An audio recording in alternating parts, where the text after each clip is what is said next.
MKMIX TV, sponsored by Network Rail.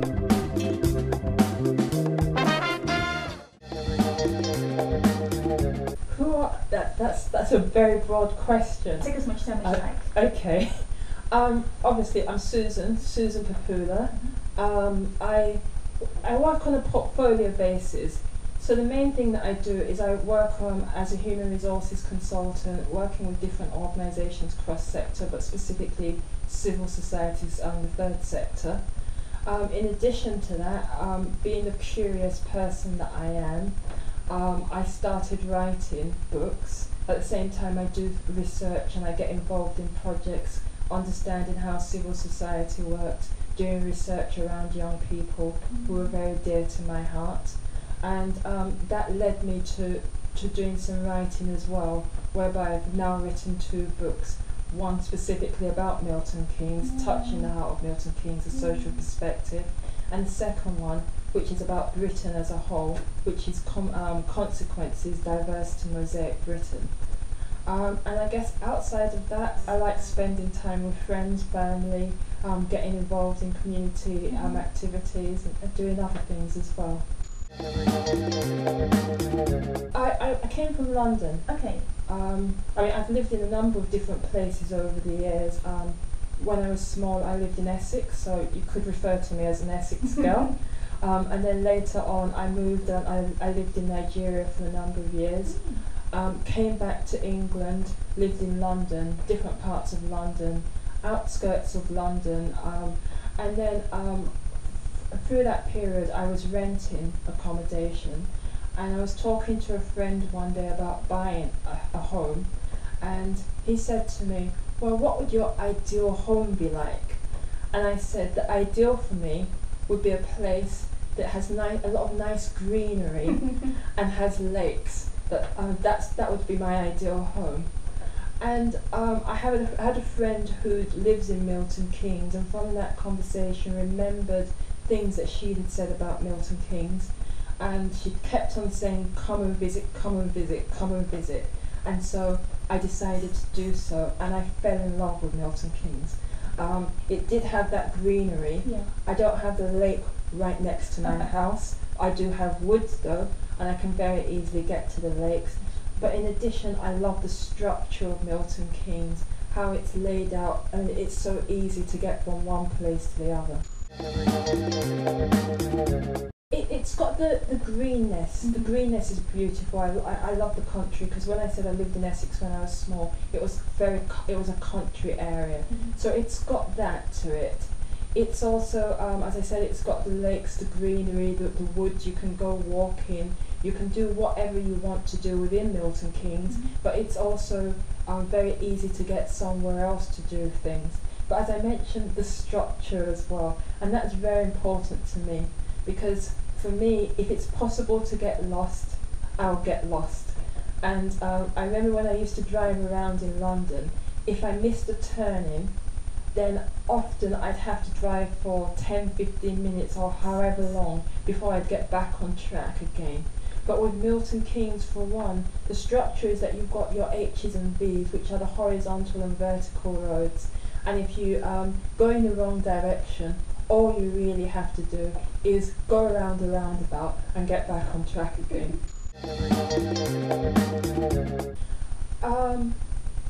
Aside from the fact that at the basic level I live here, I do some of my work in Milton Keynes, that's my consultancy work, but also I work outside of Milton Keynes as well.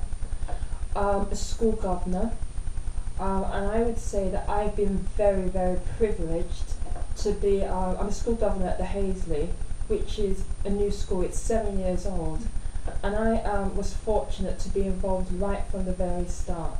So it's about 5 minutes from where I live.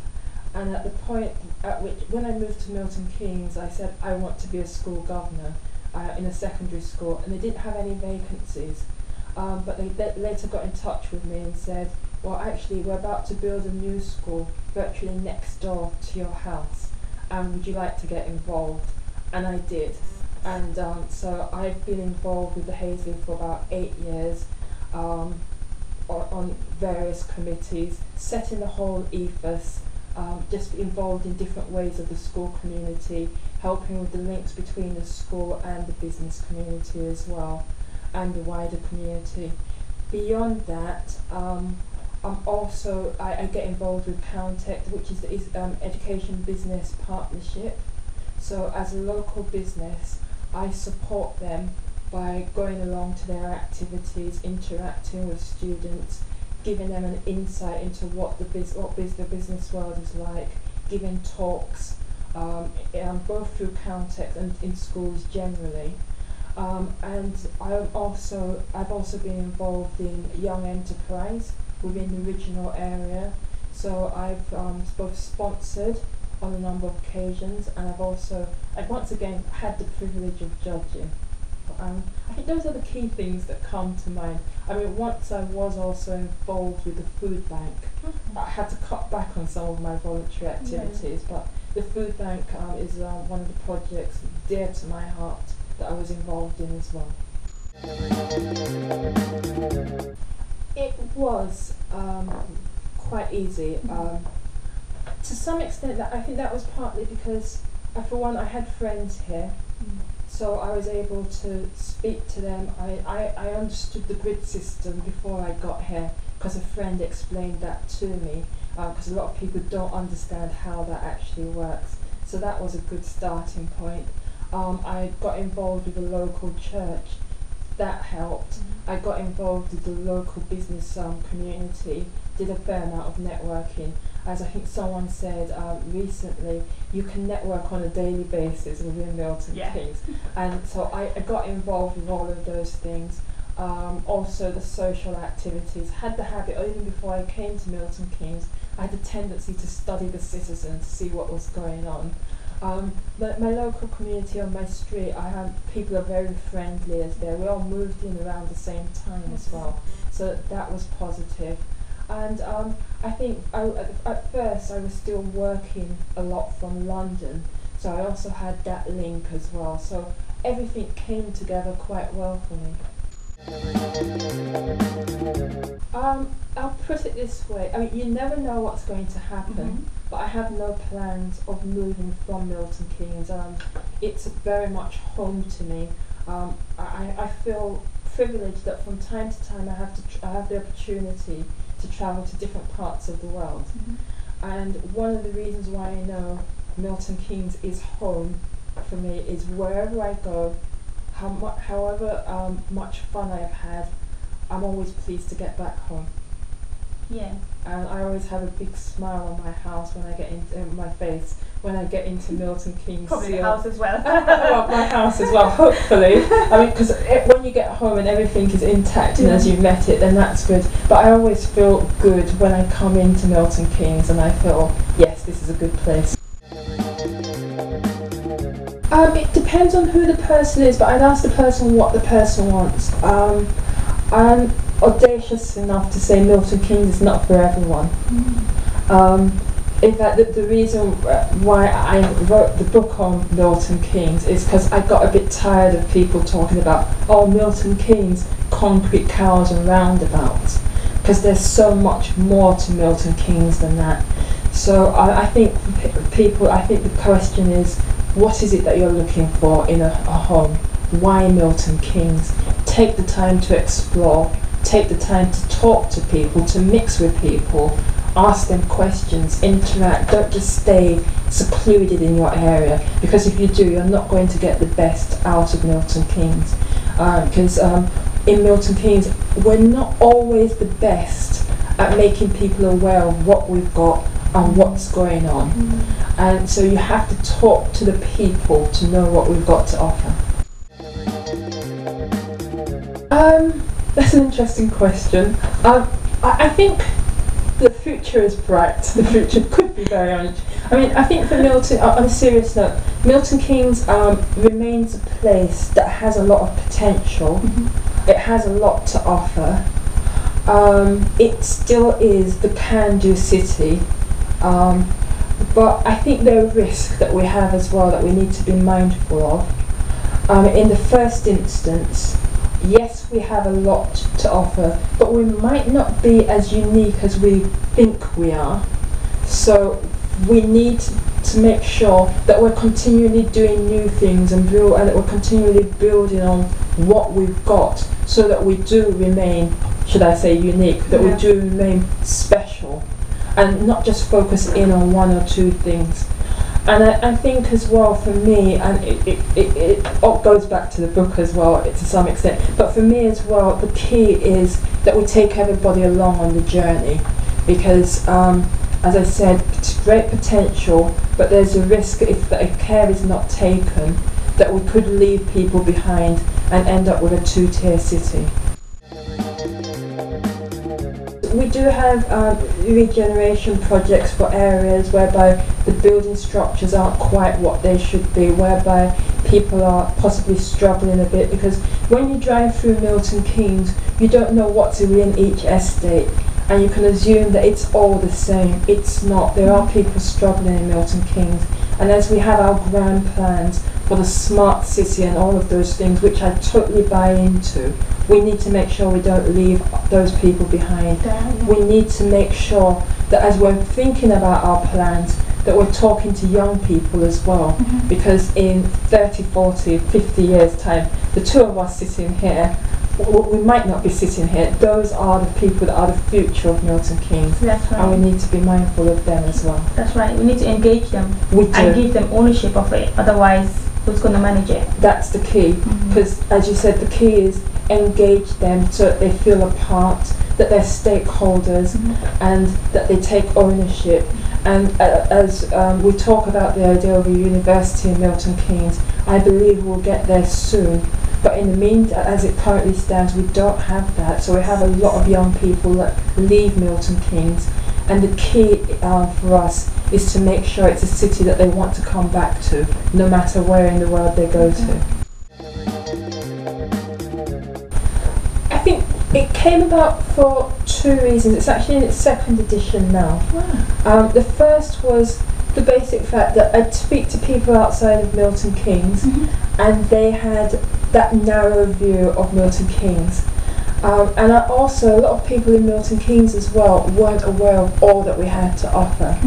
So I wanted to create an awareness of Milton Keynes as the great place that it is, and all the different things that it has to offer, how accessible it is to get anywhere within the country, but at the same time all of the things from the theatres to the stables to the MK Play Association that was here, all the different things from the community events to the business events and the different businesses, all of those things. I wanted to create an awareness, but I also wanted to create an awareness of the social fabric of Milton Keynes, that's the people.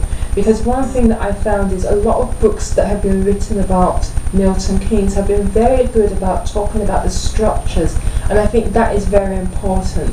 But I felt there was also a need to talk about the diversity of the people that are part of this community as well. I think I spoke about the fact that, for one, the roundabouts, I wanted people to understand the context of the roundabouts, that the roundabouts are part of a grid system, and that's how what makes it so easy to navigate Milton Keynes and get from one place to another. Because a lot of the time people look at the roundabouts in isolation. So that was the roundabouts. And the second bit was the concrete cows. That the concrete cows are part of the art of Milton Keynes. And we have quite a lot of art in Milton Keynes if you look round, like right from the front of the library to other places. When you hear about the concrete cows, you think we have concrete cows at every roundabout, dotted all over the place. But actually, we don't have that many concrete cows. We don't have those at Midsummer's Place, we have those at the city centre, and we have those around Stacey Bushes. And I think the key reason why we've got the reputation is because if you're driving on a train going, if you're on a train going north of Milton Keynes, and you happen to look, you might see the concrete cows as you go by. It was very positive. I would say people felt it, for one, it made them think, it created awareness. as I said, there are a lot of people that lived in Milton Keynes that weren't fully aware of what they had to offer. One person, actually the chief executive of the council, said that actually the book actually served as part of his induction to Milton Keynes when he moved here. Wow. And the same thing with the school where I'm a governor, that the head teacher of the school said that actually he read the book, and on the basis of that he moved to Milton Keynes, because he didn't live in Milton Keynes at the time. So he moved to Milton Keynes. His whole family see themselves as living and being a part of Milton Keynes for the long term on the basis of the book as well. Consequences came about, it was quite basic. I mean, going from Milton Keynes, Consequences looks at Britain as a whole. It explores the fact that we are a diverse society, we do have issues. The starting point for me was I was on Twitter a few years back, and we're close to local elections, and there were people that were, I noticed that BNP was trending on Twitter. A lot of people were talking about BNP, and so I thought, what's going on? And what I found is that they seem to be gaining traction in certain areas of the country, and because of that, people were, should I say, virtually cursing anyone that would dare to support BNP. And I thought, well, hang on, possibly there's a need to understand what would lead everyday people to support the BNP. What are the issues that are drawing them in that direction? So I did that investigation and looked at the issues to see what were the concerns of people, and were they being addressed, weren't they being addressed. And amongst all other different things that they said, we always come back to Islam, and we always come back critically to immigration.